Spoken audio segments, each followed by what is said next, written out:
Doubtnut पर आप पाएं कोटा के बेस्ट और टॉप टीचर्स जैसे एनवी सर, जीबी सर, आकांक्षा मैम की फ्री वीडियो लेक्चर्स। आज ही डाउनलोड कीजिए डाउटनेट ऐप।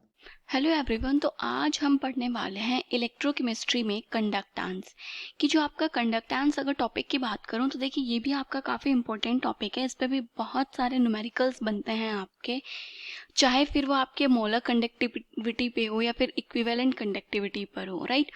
तो यहाँ इस चैप्टर में मेनली आपके 2-3 फॉर्मूलाज ही हैं जिनको हम यूज़ करते हैं। एक जो आपका फॉर्मूला होता है दैट इज रेजिस्टेंस, ठीक है। तो देखिए रेजिस्टेंस जो होता है आपका वो किस चीज़ के इक्वल होता है, रेजिस्टेंस किसके इक्वल होता है आपका, रेजिस्टिविटी इनटू एल बाय ए। जो एल बाय ए है ये क्या हो जाता है आपका सेल कांस्टेंट, ठीक है। एल बाई ए पूरे इस टर्म को ही हम क्या बोलते हैं, सेल कांस्टेंट बोलते हैं, ठीक है। ये क्या है आपका रेजिस्टेंस और ये क्या है आपका रो। रो का इन्वर्स अगर तो वो हो जाता है आपका क्या, स्पेसिफिक कंडक्टिविटी, ठीक है। तो एक फॉर्मूला तो आपका ये होता है जो इस चैप्टर में काफ़ी यूज में आता है। उसके बाद अगर आपको मोलर कंडक्टिविटी निकालना है या फिर इक्विवेलेंट कंडक्टिविटी निकालना है तो उसको कैसे कैलकुलेट करते हैं। तो देखिए अगर मैं लैम्डा एम की ही यहाँ पे बात करूँ तो ये होता है आपका कापा इनटू में 1000 अपॉन में कॉन्सेंट्रेशन। जो कापा है ये जो के लिखा है मैंने ये क्या रिप्रेजेंट कर रहा है आपका, स्पेसिफिक कंडक्टिविटी को रिप्रेजेंट कर रहा है, ठीक है। तो ये हो जाती है आपकी क्या, स्पेसिफिक कंडक्टिविटी इनटू 1000 अपॉन में कंसंट्रेशन। अगर आपको लैम्डा इक्विवेलेंट निकालना है तो वहां पर कंसंट्रेशन की बजाय क्या यूज कर लेते हैं हम, नॉर्मेलिटी। इसके बाद इस चैप्टर में एक हॉलार्श लॉ जो है वो हमने पढ़ा, जो कि आपका इनफाइनाइट डाइल्यूशन पे आपकी कंडक्टिविटी क्या होगी उस बारे में बात करता है। तो अगर इनफाइनाइट डाइल्यूशन पे आपकी मोलर कंडक्टिविटी एंड एक पर्टिकुलर कंसंट्रेशन पर आपकी कंडक्टिविटी में एक रिलेशन होता है जहां से हम अल्फा डिसोसिएशन मतलब alpha that is degree of dissociation को कैलकुलेट कर सकते हैं। डिग्री ऑफ डिसोसिएशन क्या होता है आपका, लैम्डा। मतलब जो आपका लैम्डा है वो आपका एक स्पेसिफिक कॉन्सेंट्रेशन पे एंड आपका लैम्डा ए किस पे, इन्फिनिटी पे। ये रिलेशन होता है आपका किस में, डिग्री ऑफ डिसोसिएशन पे। मतलब इनफाइनाइट डाइल्यूशन पे जो आपका मोलर कंडक्टिविटी है और एक स्पेसिफिक कंडक्टेंस पे जो आपकी मोलर कंडक्टिविटी है उनका रिलेशन, ठीक है। उसके बाद यहाँ पे थोड़ा सा आपको यूनिट्स का भी पता होना चाहिए कि किस टर्म की क्या यूनिट होती है, क्योंकि कई बार उसकी हेल्प से भी आप क्वेश्चन को सॉल्व कर पाते हैं अगर आपको न्यूमेरिक मतलब फॉर्मूला नहीं भी याद होता है। तो अगर मैं स्पेसिफिक कंडक्टेंस या फिर मैं कापा की ही बात करूं कि जो के है इसकी यूनिट क्या होती है, तो ये होता है आपका ohm inverse that centimetre inverse. Ohm inverse क्यों, क्योंकि रेजिस्टेंस का इनवर्स करोगे आप जब इस फॉर्मूला को मॉडिफाई करोगे और एल बाई ए से आपको क्या मिलेगा, सेंटीमीटर इनवर्स। तो ये तो यूनिट हो गई आपके स्पेसिफिक कंडक्टेंस की। वहीं पर अगर मैं मोलर कंडक्टिविटी की यूनिट की बात करूं, किसकी बात कर रहे हैं अभी हम, lambda M that is molar conductivity. तो ये होता है आपका ओम इनवर्स सेंटीमीटर स्क्वायर पर मोल, ठीक है। अब कुछ लोग इस ओम इनवर्स को साइमन भी लिखते हैं। ओम इनवर्स और साइमन दोनों क्या होते हैं, अपने इक्वल ही होते हैं। तो इस चीज में आपको कंफ्यूज नहीं होना है, ठीक है। तो चलिए इस चैप्टर के हमने फॉर्मूलाज को भी रिवाइज कर लिया, अब हम इस चैप्टर के क्वेश्चंस लगाना शुरू करते हैं। अब देखिए जैसे कि ये क्वेश्चन हमें दे रखा है, इस क्वेश्चन में क्या है, कह रहा है कि जो आपका स्पेसिफिक कंडक्टेंस है उसकी वैल्यू है वो हमें दे रखी है 0.1 नॉर्मल KCl के लिए, ठीक है। तो यहाँ पे जो आपकी कंसंट्रेशन है या फिर मैं बोलूँ कि जो आपकी नॉर्मेलिटी दे रखी है वो क्या है आपकी 0.1 नॉर्मल किसकी, KCl की। उसके बाद हमें स्पेसिफिक कंडक्टेंस दे रखा है 0.012 ओम इनवर्स सेंटीमीटर इनवर्स। तो स्पेसिफिक कंडक्टेंस को हम K से रिप्रेजेंट करते हैं, तो ये हो जाता है आपका 0.12 ओम इनवर्स सेंटीमीटर इनवर्स, ठीक है। उसके बाद कह रहा है कि जो रेजिस्टेंस है आपके एक सेल का containing the solution at the same temperature was found to be, और आपको यहाँ पे रेजिस्टेंस भी दे रखा है दैट इज 55 ओम। अब आपको निकालना क्या है यहाँ पे, सेल कांस्टेंट। तो देखिए इसके लिए तो अभी मैंने आपको एक फॉर्मूला बताया था रेजिस्टेंस और रेजिस्टिविटी का, जो फॉर्मूला था that is R is equals to rho L by A, ठीक है। और मैंने क्या कहा था कि 1 बाय रेजिस्टिविटी क्या होता है आपका, specific conductivity that is kappa, okay. तो आप इसको क्या कीजिए यहाँ पे डिवाइड में ले आइए, तो मैंने इसको लिखा 1 by resistivity is equals to, अब ये R क्या जाएगा, 1 by R L by A. और जो आपका L बाई ए ये जो टर्म होती है ये आपकी क्या होती है यहाँ पे, L/A क्या होता है आपका सेल कांस्टेंट, और यही हमें क्या करना है, कैलकुलेट करना है। तो 1/ρ जो है इसको हम क्या लिख सकते हैं, स्पेसिफिक कंडक्टिविटी दैट इज कापा। तो ये हो जाएगा कापा इनटू में क्या आएगा आपका आर। आर क्या है, जो आर है आपका ये इसके मल्टीप्लाई में चला जाएगा, इक्वल्स टू L/A जो कि सेल कांस्टेंट हो जाएगा। कापा की वैल्यू है आपकी 0.012 और ये है आपका 55 ओम। तो जब आप इसको सॉल्व करेंगे तो देखिए वैसे तो आपको यूनिट्स से भी पता चल रहा है, अगर आपको यहाँ पे सेल कांस्टेंट की ही यूनिट पता होती कि क्या होती है आपकी सेंटीमीटर इनवर्स या मीटर इनवर्स होती है, तो अगर इन दोनों को डायरेक्ट मल्टीप्लाई करोगे तो ओम से ओम इनवर्स कट के सिर्फ सेंटीमीटर इनवर्स ही बचेगी। तो यहाँ आप यूनिट्स के साथ भी सॉल्व कर सकते थे, आपको फॉर्मूला याद हो ज़रूरी नहीं है, बट उसके लिए एटलीस्ट आपको यूनिट्स तो पता होनी चाहिए, राइट। तो जब आप इन दोनों को मल्टीप्लाई करोगे तो ये आ रहा है आपका 0.66 सेंटीमीटर इनवर्स। तो अगर ऑप्शंस देखूं तो देखिए जो बी ऑप्शन है वो क्या हो जाएगा इसका राइट आंसर। अब देखिए जो नेक्स्ट क्वेश्चन है इसमें क्या कह रहा है कि जो आपकी मोलर कंडक्टिविटी है वो कितनी है, 0.5 मोल पर डेसीमीटर क्यूब है आपके एक सॉल्यूशन की। तो हमें मोलर कंडक्टिविटी यहाँ पे मेंशन कर रखी है। नहीं ये मोलर कंडक्टिविटी नहीं है, सॉरी, ये तो आपको उस सॉल्यूशन की सिल्वर नाइट्रेट का जो सॉल्यूशन है उसकी कॉन्सेंट्रेशन दे रखी है, राइट। क्योंकि मोलर कंडक्टिविटी की यूनिट्स तो आपकी Simon centimetre square mole inverse होती है, राइट। तो ये क्या है, आपकी कॉन्सेंट्रेशन है। तो मैं बोल सकती हूँ कि जो आपकी कॉन्सेंट्रेशन है दैट इज 0.4 मोल पर डेसीमीटर क्यूब। उसके बाद कह रहे हैं कि जो आपका इलेक्ट्रोलिटिक कंडक्टिविटी है that is 5.76 into 10⁻³ Simon centimetre inverse. तो ये आपको क्या दे रखे हैं यहाँ पे, कापा स्पेसिफिक कंडक्टिविटी जो कि हो गई 5.76 इंटू 10⁻³ साइमन सेंटीमीटर इनवर्स। अब आपको निकालना है मोलर कंडक्टिविटी। तो देखिए मोलर कंडक्टिविटी का आपका एक फॉर्मूला होता है दैट इज कापा इंटू में 1000 डिवाइडेड बाय कॉन्सेंट्रेशन। तो यहाँ पे क्या करेंगे आप वैल्यूज पुट कर दीजिए। कापा है आपका 5.76 इंटू 10⁻³ मल्टीप्लाई 1000, कॉन्सेंट्रेशन क्या है 0.5। तो देखिए 1000 से 10⁻³ जो है ये तो आपका कैंसिल हो गया।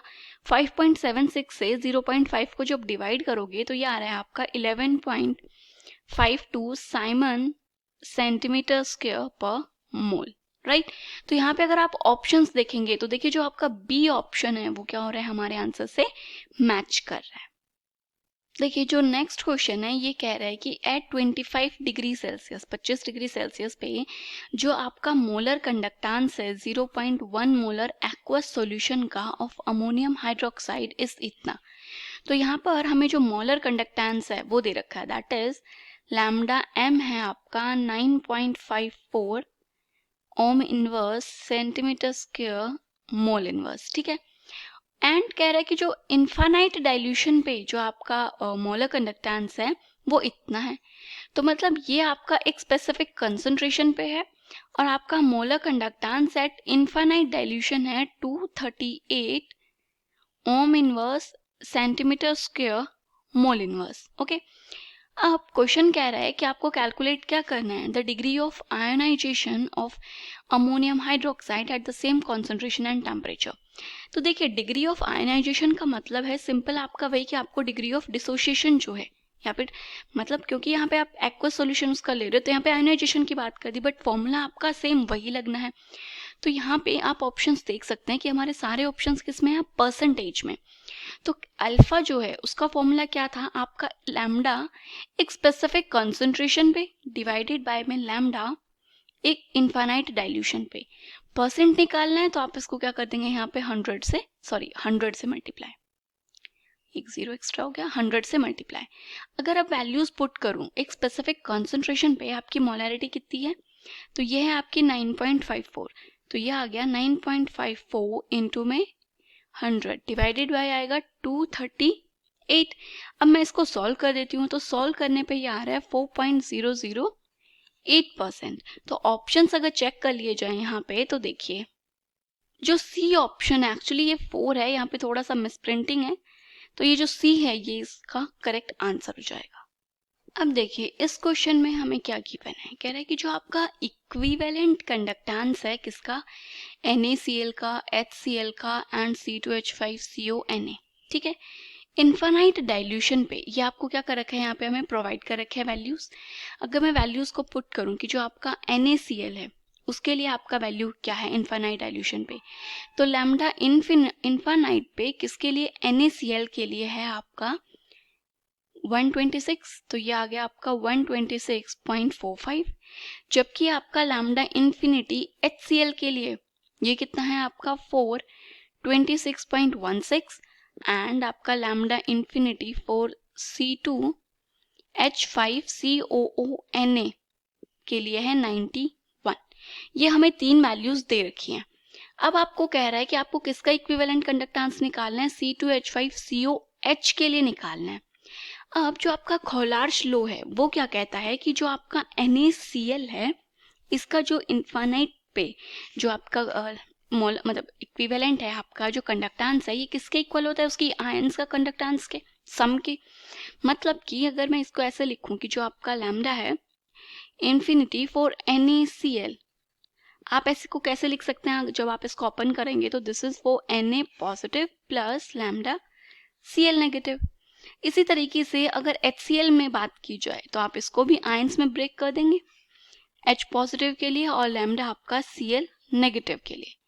एंड जो लास्ट है आपका दैट इज C2H5COONa, इसका जब आप लैम्डा लिखेंगे तो ये हो जाएगा आपका lambda C2H5CO negative plus lambda Na positive. अब आपको कैलकुलेट इसके लिए करना है, तो हमें कैलकुलेट करना है इस कंपाउंड के लिए, इस एसिड के लिए, प्रोपेनोइक एसिड के लिए। तो देखिए प्रोपेनोइक एसिड के लिए अगर आपको कैलकुलेट करना है तो जब आप इसको इनफाइनाइट डाइल्यूशन पे डिसोशिएट करेंगे तो डिसोशिएट करने के बाद ये आपको क्या देगा, दो टर्म्स, एक आएगा आपका C2H5CO नेगेटिव और एक आएगा H पॉजिटिव। मतलब एक मुझे इसका और इन दोनों का अगर मैं लैम्डा को ऐड कर दूं, इनके अगर कंडक्टेंस को ऐड कर दूं तो मुझे प्रोपेनोइक एसिड का क्या मिल जाएगा, कंडक्टेंस मिल जाएगा इनफाइनाइट डाइल्यूशन पे। तो अब ये देखते हैं कि इन तीन में से कौन सी दो इक्वेशंस है जिनको हमें ऐड करना चाहिए। तो देखिए जो आपका प्रोपेनोइट आयन है वो तो आपको यहाँ पे मिल रहा है और H पॉजिटिव आपको यहाँ पर मिल रहा है, तो मतलब इन दोनों इक्वेशंस को आप क्या करेंगे, ऐड करेंगे। बट जब इन दोनों इक्वेशंस को मैं ऐड कर रही हूँ तो मेरे पास एक्स्ट्रा में क्या आ रहा है, Na पॉजिटिव और Cl नेगेटिव एक्स्ट्रा आ रहे हैं जो मुझे नहीं चाहिए। तो मतलब मुझे इनको क्या करना पड़ेगा, घटाना पड़ेगा, माइनस करना पड़ेगा। इनको माइनस करने के लिए देखिए जो फर्स्ट इक्वेशन है उसमें क्या है, Na पॉजिटिव है और आपका Cl नेगेटिव है, राइट। तो और यही दोनों चीजें मुझे कम करनी है, तो मतलब इस इक्वेशन को इन दोनों को ऐड करके ये क्या होगी आपकी, सब्ट्रैक्ट हो जाएगी। तो अगर आपको लैम्डा इन्फिनिटी निकालना है किसके लिए, एसिड के लिए, दैट इज C2H5COH, तो पहले मैंने बोला HCl और इस जो आपका प्रोपेनोइट सॉल्ट है इन दोनों को ऐड करेंगे। तो पहले HCl का है 426, तो ये आ गया आपका 426.16 और इसका है 91। इन दोनों को क्या किया हमने, ऐड कर दिया। उसके बाद मैंने बोला कि NaCl के को माइनस करना है, तो NaCl का कितना है आपका 126.45। ओके, इनको सिंपली तो एडिशन सब्सट्रैक्शन है, सॉल्व कर लीजिए। सॉल्व करने के बाद ये आ रहा है आपका 390.71 और यूनिट्स क्या होंगी आपकी, यूनिट्स यहाँ से आ जाएंगी आपकी ओम inverse centimetre square. Okay, options देखेंगे तो देखिए जो आपका बी ऑप्शन है वो हमारे आंसर से क्या कर रहा है, मैच कर रहा है, तो ये इसका राइट आंसर हो जाएगा। हेलो, देखिए तो अब जो नेक्स्ट क्वेश्चन है आपका इसमें पूछा है which of the following statement is correct. देखिए ये जो क्वेश्चन है आपका, इस क्वेश्चन को बहुत बार पूछा जाता है, अलग अलग तरीकों से पूछा जाता है, बट आपको यहाँ पे इस क्वेश्चन का कॉन्सेप्ट क्या है वो समझने की जरूरत है, ठीक है। अब क्वेश्चन कह क्या रहा है, क्वेश्चन यहाँ पे पूछ रहा है कि डाइल्यूशन के साथ आपका स्पेसिफिक कंडक्टेंस और जो आपका मोलर कंडक्टेंस है उस पर क्या फर्क पड़ेगा, ठीक है। तो ये चीज यहाँ पे आपको बतानी है। तो देखिए जो आपका स्पेसिफिक कंडक्टेंस होता है और मोलर कंडक्टेंस होता है, पहले आपको इनकी डेफिनेशंस पता होनी चाहिए कि कहते क्या है। तो अगर मैं मोलर कंडक्टेंस की ही बात करूं, सबसे पहले मोलर कंडक्टेंस, देखिए मोलर कंडक्टेंस मतलब हम यहाँ पे मोल्स की टर्म में बात कर रहे हैं। तो मोलर जो कंडक्टेंस है ये कहता है कि जब आपकी 1 ग्राम मोल 1 ग्राम मोल जब आपका जो इलेक्ट्रोलाइट है वो आपका मतलब कुछ वी ml वॉल्यूम में आयोनाइज होता है, तो कितने नंबर ऑफ आयंस सॉल्यूशन में आपकी प्रोड्यूस हो रही है, दैट इज मोलर कंडक्टेंस। मतलब हमने बोला कि आपका कोई भी वी वॉल्यूम का कंटेनर है, इस वी वॉल्यूम के कंटेनर में मैंने 1 ग्राम मोल इलेक्ट्रोलाइट को क्या कर दिया, डिसॉल्व कर दिया। अब यहाँ पे कितनी नंबर ऑफ आयंस प्रोड्यूस हो रही हैं, उससे कितना कंडक्टेंस प्रोड्यूस होता है, दैट इज मोलर कंडक्टेंस। ठीक है, दूसरी टर्म जो इन्होंने यूज की यहाँ पे वो है आपका स्पेसिफिक कंडक्टेंस। क्या है आपका स्पेसिफिक कंडक्टेंस।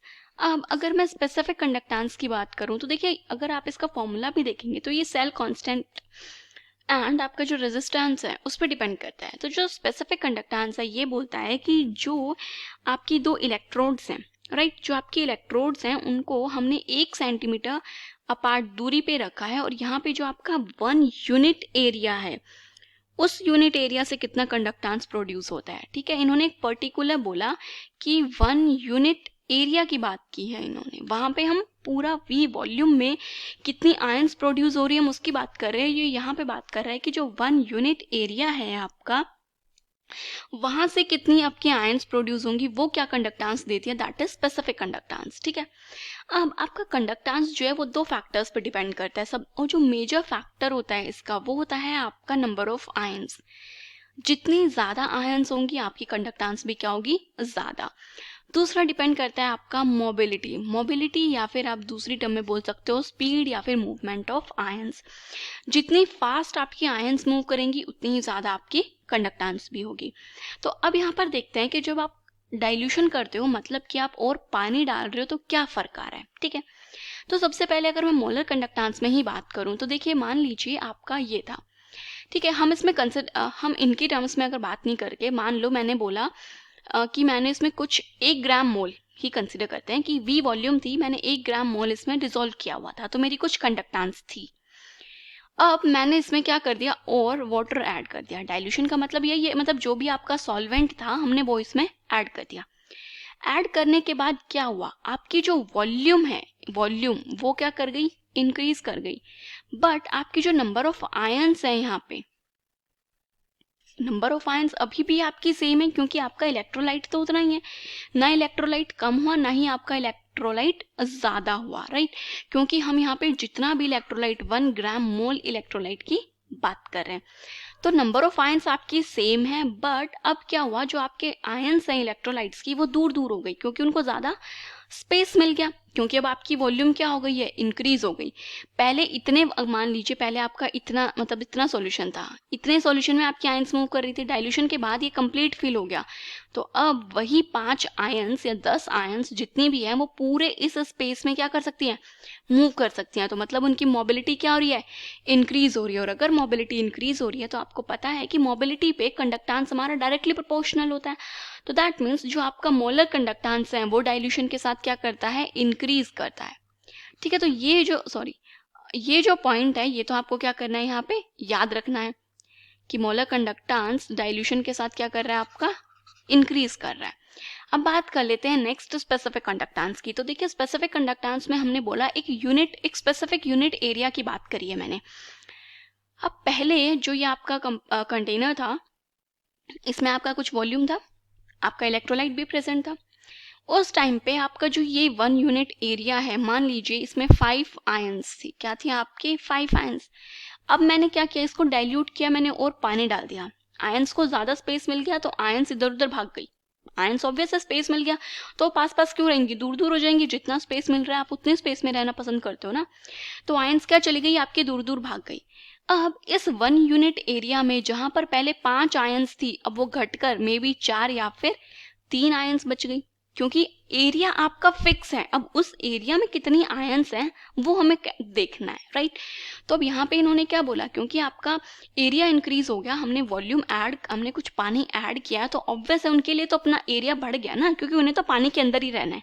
अब पानी आपका ज्यादा हो गया तो आयंस भी थोड़ा इधर उधर भाग गई।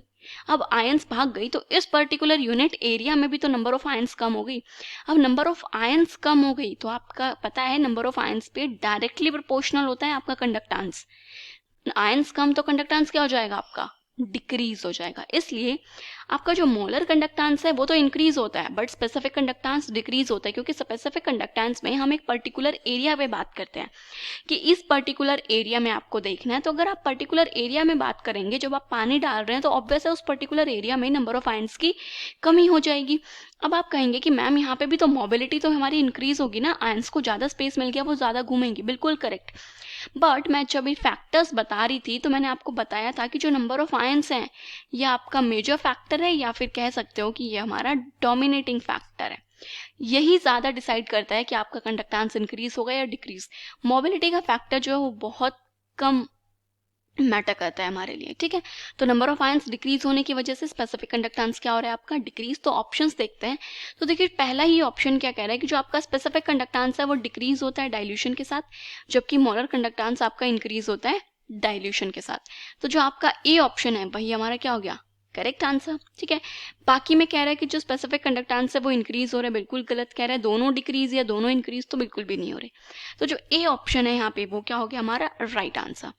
इसके बाद नेक्स्ट जो आपका न्यूमेरिकल है, इस न्यूमेरिकल पे मूव करते हैं। ये जो न्यूमेरिकल है ये क्या कह रहे हैं, तो देखिए इस न्यूमेरिकल में हमें इंफॉर्मेशन दी हुई है कि जो रेजिस्टेंस है one normal solution of acetic acid का वो 250 ओम है।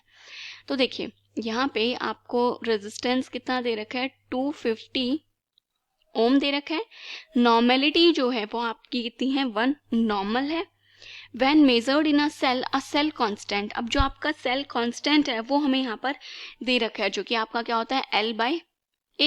ये है आपका 1.5 सेंटीमीटर इनवर्स।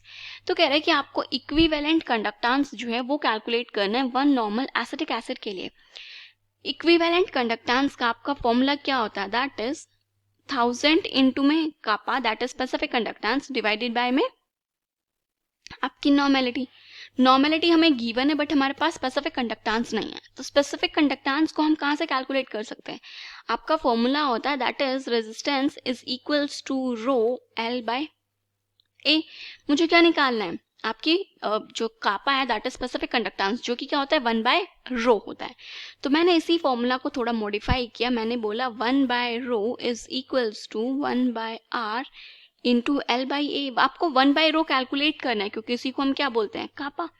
तो 1 रेजिस्टेंस, रेजिस्टेंस आपको कितना दे रखा है 250 इंटू में सेल कांस्टेंट, सेल कांस्टेंट कितना है आपका 1.5, ठीक है।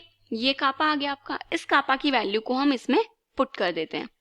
तो देखिए ये हो जाएगा आपका 1000 इंटू में 1.5 डिवाइडेड बाय 250। नॉर्मेलिटी कितनी है आपकी 1 है। तो इसको क्या कर लीजिए, आप सॉल्व कीजिए। जब आप इसको सॉल्व करेंगे तो ये आएगा आपका 4.6 ओम inverse centimetre square equivalent inverse. Molar conductance में मोल इनवर्स आ जाता है, इक्विवेलेंट कंडक्टेंस में इक्विवेलेंट इनवर्स आ जाता है। तो यहाँ पे अगर ऑप्शंस देखेंगे तो देखिए जो आपका ए ऑप्शन है वो हमारे आंसर से क्या कर रहा है, मैच कर रहा है। इसके बाद जो नेक्स्ट क्वेश्चन है ये आपका कह रहा है कि जो आपका कापा है वो है 4.94 इंटू 10⁻⁵ साइमन सेंटीमीटर इनवर्स, और ये आपको कंसंट्रेशन दे रखी है। कह रहा है कि आपको कैलकुलेट करना reciprocal of degree of dissociation of acetic acid, मतलब आपको 1/α यहाँ पे कैलकुलेट करना है। और कह रहा है कि जो आपका लैम्डा मोलर कंडक्टेंस है eight infinite dilution acetic acid का वो है 400 centimetre Simon centimetre inverse mole inverse, ठीक है। तो देखिए यहाँ पे आपको पता है कि जो आपका अल्फा होता है ये क्या होता है, ये होता है आपका molar conductance at specific concentration divided by में molar conductance at infinite solution. Infinite solution पे हमें दे रखी है, स्पेसिफिक कंडक्टेंस पे हमें नहीं पता, तो हम कैलकुलेट कर लेंगे। आपका molar conductance at specific concentration formula क्या होता है, दैट इज कापा इंटू में 1000 डिवाइडेड बाय कॉन्सेंट्रेशन। कापा हमें दे रखा है जो कि है 4.95 इंटू 10⁻⁵ इंटू में 10⁻³ जो कि मैंने 1000 को लिखा 10⁻³। कॉन्सेंट्रेशन क्या है आपकी 0.001, तो हम इसको सिंपली बोल सकते हैं हो जाएगा 10⁻⁻3। ये ऊपर जाके 10⁻+6 हो जाएगा, इसको कैंसिल करेंगे तो 10⁻1 मतलब 49.5 आ गया। ये तो आपका सिंपली क्या आ गया 49.5। इस 49.5 को आपको यहाँ पे पुट करना है, अल्फा की वैल्यू आएगी तो ये हो जाएगा आपका 49.5। लैम्डा इन्फिनिटी पे दे रखा है आपको 400, ठीक है, ये क्या है आपका अल्फा, बट हमें 1/अल्फा निकालना है। तो 1/अल्फा के लिए आप इस वैल्यू को क्या कर देंगे, जस्ट इनवर्स 49.5। तो जब आप इसको सॉल्व करेंगे तो सॉल्व करके ये आ रहा है आपका 8.08 आ रहा है आपका अल्फा। तो अप्रोक्सीमेटली हम इसको 8 लिख सकते हैं। तो जो आपका बी ऑप्शन है वो क्या हो जाएगा, हमारे आंसर से मैच कर जाएगा। ठीक है, चलिए उसके बाद नेक्स्ट और लास्ट क्वेश्चन देख लेते हैं एक बार। इस क्वेश्चन में कह रहा है कि what is the value of P के बी।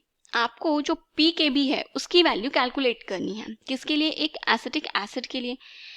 अब देखिए कभी भी आप आयनिक इक्विलिब्रियम जो है वो हम पढ़ ही चुके हैं। तो पी के बी वैल्यूज कैसे कैलकुलेट करते हैं, मतलब पी के बी तो आपका होता है माइनस लॉग ऑफ के बी। तो हम बात करेंगे हम के दैट इज इक्विलिब्रियम कांस्टेंट हम कैसे कैलकुलेट करते थे। तो ये क्या है आपका एक एसिड है, राइट क्या है आपका एसिड CH3COOH। ये क्या हो गया आपका एक एसिटिक एसिड है। ठीक है, एसिटिक एसिड क्योंकि आपका वीक एसिड है तो ये क्या हो जाएगा आपका डिसोशिएट होगा, CH3CO negative plus H positive. मैं मानती हूँ कि जो आपका एसिटिक एसिड है इसकी इनिशियल कंसंट्रेशन है C alpha, T equals to 0 पे। तो इक्विलिब्रियम पे ये हो जाएगा नॉट C अल्फा, स्टार्टिंग में कंसंट्रेशन है आपकी C। ओके, इक्विलिब्रियम पे कुछ अमाउंट डिसोशिएट होगा तो C माइनस C अल्फा, ये बन जाएगा C alpha and then C alpha. तो यहाँ से जब आप एसिटिक एसिड के लिए Ka लिखेंगे, देखिए ये एसिड है तो यहाँ पे इसके लिए Ka लिखना है। कई बच्चे कंफ्यूज इसमें हो जाएंगे कि क्वेश्चन में तो Kb पूछा है, हम एसिड का तो Ka होता है तो हम कैसे कैलकुलेट करेंगे। तो देखिए वो चीज भी अभी हम देखेंगे। तो पहले मैं बोलती हूँ Ka क्या होता है आपका, C अल्फा इंटू में C alpha divided by C1 minus alpha. तो C से C क्या हो जाएगा आपका, कैंसिल हो जाएगा, राइट। तो ये यहाँ से क्या बच रहा है, ये बच गया आपका C alpha square 1 minus alpha. अब अगर आपको Ka कैलकुलेट करना है तो उसके लिए आपको अल्फा की वैल्यू पता होना चाहिए। अब अल्फा कैसे निकाल सकते हैं, देखिए आगे जो क्वेश्चन है उसमें मुझे इनफाइनाइट डाइल्यूशन पे मोलर कंडक्टेंस और एक कंसंट्रेशन पे मोलर कंडक्टेंस दे रखा है। तो यहाँ से आप अल्फा निकाल सकते हैं क्योंकि जो अल्फा है that is molar conductance at specific concentration divided by molar conductance at infinite. तो कंसंट्रेशन पे है आपका 7.8 ओके एंड इनफाइनाइट पर है 390। इसको जब आप सॉल्व करेंगे तो ये आ रहा है अराउंड 0.02। तो देखिए मुझे तो अल्फा की वैल्यू भी पता चल गई, राइट। तो यहाँ पर वैल्यूज पुट करूंगी तो Ka पता चल जाएगा। अब कहते हैं कंसंट्रेशन, तो कंसंट्रेशन हमें दे रखी है 0.04। तो ये हो गया आपका 0.04, अल्फा है आपका 0.2 का होल स्क्वायर 1 माइनस 0.02। सारी वैल्यूज पुट कर दी। अब इसको जस्ट आपको सॉल्व करना है, मल्टीप्लीकेशन स्क्वायर माइनस डिवाइड करके सॉल्व करेंगे। तो ये आ रहा है आपका 1.6 इंटू में 10 टू पावर माइनस 5। अब ये क्या आया है आपका Ka आया है, ठीक है। इस Ka से पहले मैं क्या निकालूंगी, Pka। क्या निकालूंगी मैं इसका, Pka that is minus log of 1.6 into में 10 टू पावर माइनस 5। ओके, तो ये जो आएगा ये कितना आएगा आपका, ये आएगा आपका 5 माइनस लॉग ऑफ 1.6। तो जब आप log 1.6 की वैल्यू पुट कर देंगे तो ये आ जाएगा आपका 4.8। तो अब देखिए जो Pka है वो तो हमने कैलकुलेट कर लिया, बट हमें तो Pk भी कैलकुलेट करना था, राइट। तो देखिए आपको एक रिलेशन पता होगा जो कि क्या है आपका, जो Pka है प्लस Pkb किसके बराबर होता है, Pkw के बराबर होता है, ठीक है। और आपको पता है जो आपका Kw है वो कितना होता है, 10 टू पावर माइनस 14। तो जब आप इसका Pkw निकालोगे that is minus log of 10 to power minus 14, कितना हो जाएगा 14। तो मतलब Pkw 14 है, Pk हमने कैलकुलेट कर लिया 4.8 है। तो यहाँ से जो आपका Pkb है वो क्या आएगा ये आ जाएगा आपका 14 माइनस 4.8। तो ये कितना आ जाएगा माइनस करने के बाद 9.2, राइट। तो अगर ऑप्शंस देखेंगे तो देखिए जो आपका बी ऑप्शन है वो क्या हो जाएगा इसका राइट आंसर। तो देखिए इस क्वेश्चन में आपने क्या देखा कि जो आपका कंडक्टेंस है उसको इक्विलिब्रियम जो है वहाँ से भी रिलेट कर सकते हैं। तो इसलिए आपको थोड़ा सा हर चैप्टर को अच्छे से पढ़ना है। ऐसा नहीं है कि ठीक है मैं कंडक्टेंस पढ़ लेता हूँ, ये वाला चैप्टर स्किप कर देता हूँ, क्योंकि कुछ चैप्टर्स आपके ऐसे भी हैं जो इंटर रिलेटेड होते हैं। ओके, तो अगर आपको यहाँ पे इक्विलिब्रियम का ये कॉन्सेप्ट नहीं पता होता तो शायद आप इस क्वेश्चन को सॉल्व नहीं कर पाते। ओके, तो ये थे आपके कंडक्टेंस चैप्टर के कुछ न्यूमेरिकल्स। ऑलमोस्ट जिस भी टाइप के न्यूमेरिकल्स आते हैं वो सारे ही क्वेश्चंस हमने यहाँ पे आज डिस्कस कर लिए, जिसमें सबसे मेन जो क्वेश्चन था वो आपका डाइल्यूशन वाला था, जो कि बहुत बार पूछ भी लेते हैं क्योंकि बच्चे वहाँ पे मोस्टली कंफ्यूज हो जाते हैं। ओके, क्लास 6 से 12 से लेके नीट, IIT, जेई मेंस और एडवांस के लेवल तक 10 मिलियन से ज़्यादा स्टूडेंट्स का भरोसा। आज ही डाउनलोड करें डाउटनेट ऐप या व्हाट्सएप कीजिए अपने डाउट्स 8400 400 400 पर।